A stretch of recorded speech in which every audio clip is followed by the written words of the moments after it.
എല്ലാവർക്കും സലു സിമ്പിൾ റെസിപ്പീസിലേക്ക് സ്വാഗതം. ഞാൻ മീൻകറിക്ക് വേണ്ടിയിട്ട് അരക്കപ്പ് തേങ്ങയും 2 ചെറിയ ചുവന്നുള്ളി എടുത്തിട്ടുണ്ട്. 1/2 ടീസ്പൂൺ മഞ്ഞൾപ്പൊടിയും 2 ടേബിൾ സ്പൂൺ കാശ്മീരി ചില്ലി പൗഡറും പാകത്തിനുള്ള ഉപ്പും ചേർത്തിട്ട് നമുക്കിതൊന്ന് ആദ്യം ഒന്ന് കറക്കിയെടുക്കണം.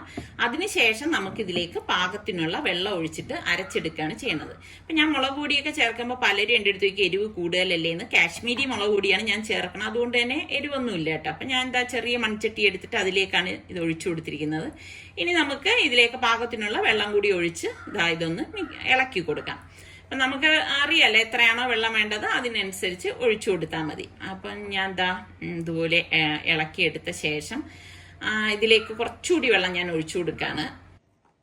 അപ്പം മീൻകറി തിളച്ച് വന്നപ്പോഴേക്ക് ഞാൻ പകുതി പച്ചമാങ്ങയും 1 മുരിങ്ങയ്ക്ക് അരിഞ്ഞും കൂടി അതിലേക്ക് ചേർത്ത് കൊടുത്തിട്ട് വന്നപ്പോഴേക്കും പച്ചമുളക് ഇട്ടിട്ടില്ലായിരുന്നു കേട്ടോ. അപ്പം ഞാൻ പച്ചമുളക് ഇതിലേക്ക് ചേർത്ത് കൊടുക്കുന്നത്.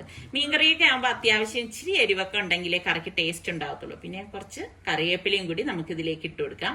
ഇട്ട് കൊടുത്തിട്ട് ഞാനൊന്ന് ഇളക്കി കൊടുക്കുകയാണ്. മാങ്ങ ഞാൻ പകുതി മാത്രമേ ചേർത്തിട്ടുള്ളൂ കേട്ടോ ഇതിലേക്ക്, കാരണം ഒരുപാട് ചേർത്ത് കഴിഞ്ഞാൽ വല്ലാതെ അങ്ങ് പുളിപ്പായി പോകും.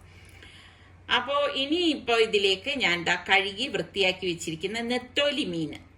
നിങ്ങളും ഈ നെത്തോലിക്ക് എന്തൊക്കെയാണ് പേര് നിങ്ങളുടെ നാട്ടിൽ പറയണമെന്നുകൂടി പറയട്ടെ. അപ്പം ഞാൻ നെത്തോലി മീൻ ഇതിലേക്ക് ഇട്ട് കൊടുത്തിട്ട് ഒന്ന് ഇളക്കി കൊടുക്കുകയാണ്. അപ്പം നല്ല അടിപൊളി കറിയായിരിക്കും കേട്ടോ. പുറത്ത് നല്ല മഴ പെയ്തുകൊണ്ടിരിക്കുകയാണ്. ഞാൻ 5 മിനിറ്റ് കഴിഞ്ഞ് തുറന്നപ്പോഴേക്കും അടിപൊളി മണവും വരുന്നുണ്ട്. നല്ല സൂപ്പർ നെത്തോലിക്കറിയാണ്. അപ്പം നിങ്ങൾ ട്രൈ ചെയ്ത് നോക്കിയിട്ട് എങ്ങനെയുണ്ടെന്ന് ഫീഡ്ബാക്ക് കൂടി തരണം കേട്ടോ. അടുത്ത് നമുക്ക് നല്ല റെസിപ്പിയുമായി കാണാം. അതുവരേക്കും എല്ലാവർക്കും ബൈ.